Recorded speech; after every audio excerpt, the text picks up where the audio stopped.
O remorso é um dos piores sentimentos que existe.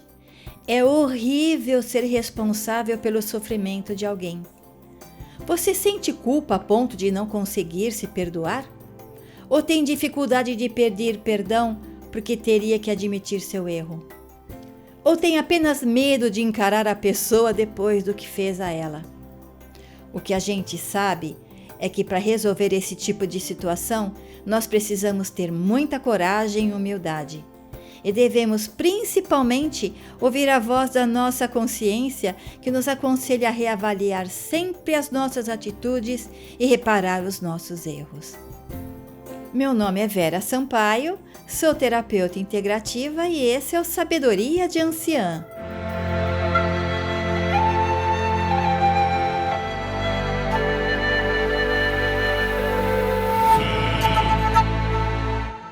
Todos nós estamos sujeitos a cometer inúmeros erros. Parece que a gente já nasce com uma predisposição para machucar as pessoas, mesmo não sendo essa a nossa intenção. Nós já fizemos uma porção de bobagens e magoamos muita gente. Ou porque fomos imaturos, ou inconsequentes, e até, vamos e venhamos, fomos um tanto ignorantes. Hoje sentimos vergonha de muitas coisas que fizemos. Por vezes, a decepção com a gente mesmo é tão grande que nos sentimos tão pequenos a ponto de não termos a coragem necessária para encarar quem machucamos e pedir perdão.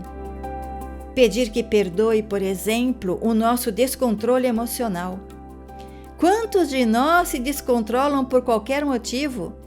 E ainda, nos ofendemos com facilidade porque levamos tudo para o lado pessoal, achando-nos no direito de revidarmos com agressividade. Esses são apenas alguns dos nossos desvios de comportamento. Eu vou falar de outros a título de exemplo. Coisas que a gente faz que com certeza não nos deixam nem um pouco orgulhosos de nós mesmos. Como gostar de criar confusão e discutir por qualquer besteira. Geralmente não medimos nossas palavras e ainda usamos o ponto fraco do outro para feri-lo de propósito. Agimos com impulsividade sem pensar nas consequências das nossas ações. Outra falha bem comum é mentirmos para ocultar os nossos deslizes, sem nos preocuparmos se estamos prejudicando ou magoando alguém. Quando não, inventamos histórias sem pé nem cabeça para ludibriar as pessoas e tirar vantagens delas. Quantas vezes metemos os pés pelas mãos, nos complicando ainda mais. Fora o nosso egoísmo, pensando apenas em satisfazer os nossos desejos, em detrimento do que é importante para os outros. Todos esses desvios de comportamentos mostram muito de nossa personalidade e do nosso caráter. Seria bom se soubéssemos que sempre deixamos uma marca na vida das pessoas que passam pelo nosso caminho. E quem dera todas as marcas fossem positivas. Aí eu penso, quantas pessoas estão ligadas mentalmente a nós por laços de dor? É triste, porque muitas dessas pessoas simplesmente desapareceram da nossa vida e perdemos a oportunidade de nos redimir com elas. Muitas delas guardam raiva ou mágoa da gente, e nós nem fazemos a mínima ideia de quem são e por que nos desejam mal. É lógico que algumas situações já conseguimos resolver, porque envolviam pessoas muito próximas, como nossos amigos e familiares. Eles já conhecem bem o nosso jeito, nos amam e por isso toleram nossos erros e nos perdoam praticamente sempre. E acabamos ficando muito mal acostumados com isso e abusamos da boa vontade deles. E não é justamente com eles que nós mais pisamos na bola? Só que o fato de nos desculparem não significa que eles têm a obrigação de aceitar sempre tudo que a gente faz, de tolerar todas as nossas loucuras. E tudo vai depender também da gravidade do que fizemos, porque dependendo do que aprontamos, não teremos a mesma abertura para um pedido de desculpas. Por exemplo, vai que inventamos uma calúnia grave a respeito da pessoa, criando para ela uma situação delicadíssima e talvez irreversível. Ou a humilhamos e ofendemos, destruindo a sua autoestima, a sua autoconfiança, comprometendo a sua saúde emocional e psicológica. Outro erro grave é se trairmos nossa parceira ou parceiro afetivo, mantendo um romance secreto com outra pessoa. Mais grave ainda se agredirmos fisicamente essa pessoa, ferindo não somente o seu corpo, mas também a sua alma. E nem se fale dos desatinos que cometemos em nome do amor. Desatinos, aliás, que na verdade são em nome do ciúme, da possessividade. É ruim quando a gente se torna incapaz de perceber que estamos desrespeitando as pessoas. Quando perdemos totalmente a noção do que é respeito e o que não é, ultrapassando todos os limites e passando a nos sentir confortáveis maltratando as pessoas, achando isso normal. Virando hábito sermos grosseiros, maldosos, falsos e arrogantes. E ainda sem permissão, invadimos a privacidade dos outros, interferindo nos seus assuntos pessoais, demonstrando uma boa intenção que na maior parte do tempo nós não possuímos, dando a entender que pensamos apenas no bem deles, mas no fundo sabendo que não é bem assim. Dependendo do relacionamento que temos, tudo o que queremos é manter um certo controle sobre eles para fazerem só o que a gente quer, só o que nos agrada. Talvez a gente faça isso por medo de não sermos mais importantes para eles, como eles são para a gente. Por medo que se afastem da gente. O problema é que não calculamos os efeitos das nossas ações e principalmente das nossas palavras na vida das pessoas. Nos achamos no direito de falar o que nos vem à cabeça. Não nos importamos muito em como elas reagirão, como se sentirão. Damos toda hora pitaco na vida de nossos familiares, amigos, parceiros. Nem esperamos que peçam ajuda e lá estamos nós a dar palpites na vida de todo mundo. Somos intrometidos, abelhudos, para não falar fofoqueiros. Gostamos de estar por dentro de tudo que acontece na vida dos que nos rodeiam e chamamos isso de preocupação. Mas não será só por curiosidade, para depois fazermos comentários, fazermos julgamentos e críticas? Só que tem um detalhe importantíssimo que a gente faz questão de esquecer. É que todo comentário que fazemos, cedo ou tarde, chegará aos ouvidos da pessoa. Nossos comentários maldosos, travestidos de preocupação com a pessoa, com um discurso até que bonito, a atingirá como uma bomba. Imagina como se sente ao saber o que falamos dele ou dela. Nada bem, né? Outro erro é impor a nossa vontade, comandando a vida dos outros para que sigam a nossa cartilha, dizendo que devem fazer isso ou aquilo, que devem ser assim ou assado, achando ainda que temos a solução perfeita para os problemas dos outros, quando, na verdade, não temos a solução nem para os nossos próprios problemas. Às vezes estamos tão perdidos que não sabemos nem que direção dar às nossas próprias vidas. Como querer ordenar que sigam na mesma direção que nós, como se o propósito, o destino da vida deles devesse ser igual ao nosso? Isso não está certo. E desse jeito nós vamos machucando as pessoas. Vamos nos tornando uma marca negativa na vida delas. A gente não deveria esquecer que cada ação gera uma reação. Quando agimos mal, colhemos solidão, remorso e um vazio enorme. Desperdiçamos nossas melhores energias criando conflitos e depois nos vemos sozinhos, desgastados, sem saber o que fazer e sem condições psicológicas favoráveis para encontrar uma maneira de nos redimirmos diante daqueles que ferimos. E achar uma forma de nos salvar de nós mesmos, porque de tanto machucar os outros intencionalmente ou não, todo o mal que fizemos voltou para a gente. Para algumas pessoas, já não somos mais confiáveis. Nossa companhia deixou de ser agradável e por isso se afastaram. O que sentem em relação a gente é indiferença, rancor ou até raiva. Se sentem incomodados com nossa presença. Criamos tanta confusão na vida deles e não percebemos o tamanho do caos que instalamos no nosso próprio mundo, interno e externo. Queríamos tanto manter o controle de tudo por medo, por insegurança, que acabamos perdendo o controle sobre nós mesmos.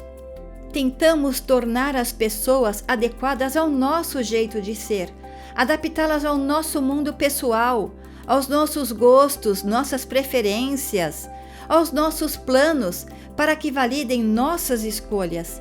Queremos que pensem igual a nós, que apoiem nossas ideias e opiniões, que concordem com tudo que dizemos e fazemos, que gostem da gente. Caso contrário, reagimos com arrogância, como se fôssemos os donos da verdade. Isso não é conviver em harmonia com as pessoas, é invalidá-las como indivíduos. E fazemos isso tão automaticamente. E assim, dia a dia, criamos inimizades, criamos desentendimentos e distanciamentos dentro e fora de nossas casas. E o sentimento de culpa só cresce. Fora nossa consciência não dando trégua, cobrando responsabilidade para fazermos o que é certo, cobrando que aprimoremos o nosso caráter, que nos reconciliemos com as pessoas, que nos desculpemos por termos roubado delas a paz, a dignidade, por termos roubado a confiança e até o prazer de viver. Tudo que falei até aqui são apenas alguns exemplos dos erros que nós cometemos. Eu sei que nenhum de nós comete todos esses erros, talvez um ou outro. E nem é a minha intenção reforçar a culpa e nos colocar mais para baixo. Mesmo porque, da mesma forma que temos uma tendência a errar muito, devo frisar que possuímos uma vocação gigantesca ao arrependimento e a nos tornarmos pessoas melhores. E uma vez que nos arrependemos de verdade, merecemos um voto de confiança, merecemos ser perdoados. E quem sabe esse seja o momento ideal para encontrar a melhor saída para consertar as coisas. Mas preciso dar um alerta. Não adianta pedir perdão e continuarmos agindo do mesmo jeito de sempre. Sem mudança verdadeira, será difícil nos perdoarem. Se o arrependimento for só da boca para fora, é melhor nem tentarmos. De algum jeito a pessoa vai saber que estamos fingindo e isso só vai piorar as coisas. Então, a única saída para a gente é a autocorreção. E se é para procurar quem magoamos para conversar, temos que ser sinceros, inclusive para admitir nossos erros e prometer que nos esforçaremos para não machucá-las mais. Precisamos provar com nossos gestos e atitudes, muito mais do que com palavras, que somos pessoas diferentes daquela que éramos quando as machucamos. E tão importante quanto sermos perdoados é perdoar a nós mesmos. E só começamos a nos perdoar quando deixamos de cometer os mesmos erros. Agora, tem uma coisa que preciso falar. A gente tem que estar preparado para a possibilidade da pessoa não querer nos ouvir, de não querer nos ver nem pintados de ouro, ou mesmo nos dando a chance de dar explicações, não querer nos perdoar. Acontece. Querendo ou não, é um direito dela. Sempre que ferimos alguém, corremos esse risco e teremos que aceitar a sua decisão, por mais que lamentemos. Mas, ao mesmo tempo, nossa consciência ficará mais tranquila, porque fizemos a nossa parte, procurando não errar mais. E esperamos que um dia a pessoa nos perdoe. Então, vamos deixar a culpa ir embora, tendo no coração a certeza que fizemos tudo o que estava ao nosso alcance.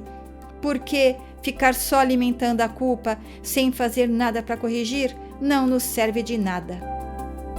O que nos ajuda, como eu disse, é a autocorreção. Se por um lado não conseguimos reparar nossos erros com determinada pessoa, o que podemos fazer de agora em diante é agir corretamente com todas as outras pessoas. Eu acredito que essa também é uma forma de repararmos os nossos erros.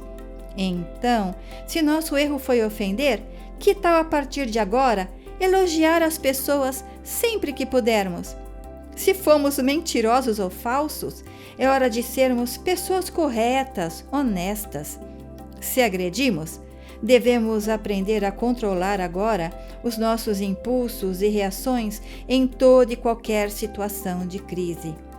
Se fomos egoístas, que tal passar a sermos generosos, empáticos? Passemos a vigiar melhor os nossos pensamentos, cuidar das nossas emoções. Assim que aprendermos a pensar antes de agir, causaremos menos estragos na vida das pessoas. Quando nós refletimos antes de tomar decisões precipitadas, evitamos destruir os sonhos, os dias, a paz e o mundo alheio. Vamos errar ainda? Sim, vamos! Como eu disse, somos aprendizes em treinamento na arte do perdão, tendo a vida como uma excelente professora que nos ensina lições valiosíssimas. Ela nos ensina que perdoar, perdoar-se e pedir perdão é libertador. E foi por esse motivo que escolhi como título dessa série O Perdão Liberta. A liberdade é um bem a ser conquistado. E nós a conquistamos com o nosso crescimento pessoal, nos tornando pessoas mais fraternas e autoconscientes. Somos livres quando vivemos em harmonia e quando reconhecemos o real valor da vida, quando só guardamos do passado os aprendizados das experiências vividas e as melhores lembranças. Quando no presente aproveitamos cada oportunidade para praticar o que aprendemos, dando o nosso melhor em cada uma dessas oportunidades. E quando projetamos para o futuro a esperança de dias mais felizes e de maiores realizações, porque fizemos certinho o nosso dever de casa, aprendendo a transformar cada erro em aprendizado e não em amarra, libertando a você, se perdoando, libertando as pessoas, perdoando-as e se redimindo de suas falhas, criando somente laços de amor, de amizade e não de dor. Hoje eu encerro nossa série. Eu te agradeço por ter feito parte dela, por ter me acompanhado episódio a episódio até o final. Desejo que seja livre para viver plenamente a vida ao lado das pessoas que ama. Crie o hábito de manter com elas um diálogo saudável e uma convivência harmoniosa, onde haja respeito, tolerância e companheirismo. Seja livre e deseje que todos sejam também. Bem, nossa conversa sobre perdão termina aqui e encerro com o sentimento de quem conclui um projeto com muito amor. Dedico essa série a todos que me ajudaram de alguma forma, que me incentivaram e que me mantiveram firme até o final. Gratidão especial às anciãs pelo apoio constante e a inspiração que veio do alto. A você, mais uma vez agradeço e peço que compartilhe esse conteúdo. E deixe um comentário lá no Instagram dizendo o que achou da nossa série. E olha, outros conteúdos virão e quero contar com você lá também. Então não é um adeus, é apenas um até breve. Por enquanto, o meu muito, muito obrigada.